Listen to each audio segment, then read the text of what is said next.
मेरे हिसाब से 500 बीघे के आसपास ग्राम समाज की ज़मीनें और ज़मीनें हैं जिनको कब्जा करके पूरी तरीके से एक बहुत बड़ा आश्रम बनाया गया है। और आश्रम आप बात समझ सकते हैं कि 9th या 10th क्लास पास हुआ एक व्यक्ति और उसके पास इतनी ज़मीन कहाँ से आ सकती है। आश्रम की ज़मीनें मैक्सिमम जितनी आश्रम की ज़मीनें होती हैं वो सब देखा जाए तो लोगों की ज़मीनें होती हैं, ग्राम समाज की ज़मीनें होती हैं, उन पर ये लोग कब्जा कर लेते हैं। सरकार का पूरा सहयोग होता है, जिस वजह से बड़े बड़े आश्रम बना सकते हैं।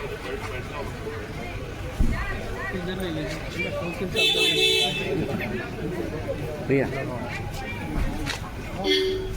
मैं एक मिनट आपने परिचय दे दिया। मैं आज के सिंह एडवोकेट इसलिए ज्ञापन दे रहे थे। क्या ज्ञापन इसलिए दे रहे हैं कि देश में पाखंड इतना बढ़ गया है कि जो समाज के जो है अच्छे लोग हैं, अच्छा काम करने वाले लोग हैं, समाज के हितैषी हैं, उनको तरह तरह से प्रताड़ित करने के लिए उन पर झूठे मुकदमे लगाए जा रहे हैं। उसके विरोध में हमारा ये प्रदर्शन है। व्यापक पूरे देश और समाज पाखंड का इस समय ऐसा अखंड राज्य चल रहा है, जो भी जो है सच बात कहता है अपने साथ समर्थन करता हूँ।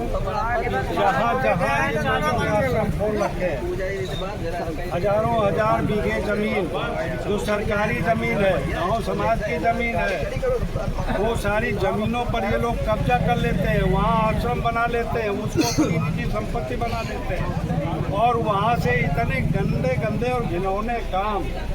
हाँ, ये मतलब यूँ समझ लीजिए कि वहाँ पर कालगरों का रैकेट चलता है, अयाशियाँ होती हैं।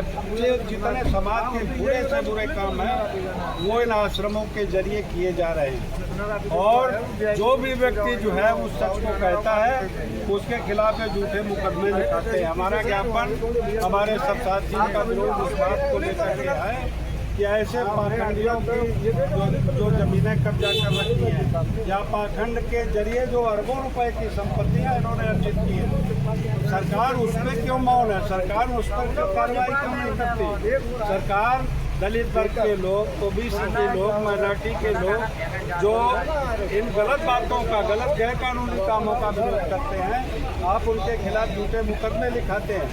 और जो सरासर पूरे समाज और पूरे जो है देश के आँख में धूल झोंक करके जबरन संपत्तियां भी कब्जा कर रहे हैं और लोगों को गुमराह भी कर रहे हैं, पाखंड भी फैला रहे हैं, आपस में लोगों में नफरत फैलाते हैं। ये नफरत फैलाने के अलावा कोई दूसरा काम नहीं करते, कोई सामाजिक काम नहीं करते। इसलिए हमारा घोर विरोध है और अगर ये मुकदमे वापस न लिए गए तो निश्चित रूप से ये हमारा आंदोलन बहुत व्यापक होगा।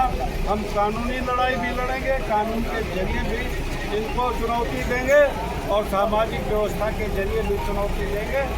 ये वैसे तो इनका ये जो पहाड़ है अखंड का एक टुकड़ा,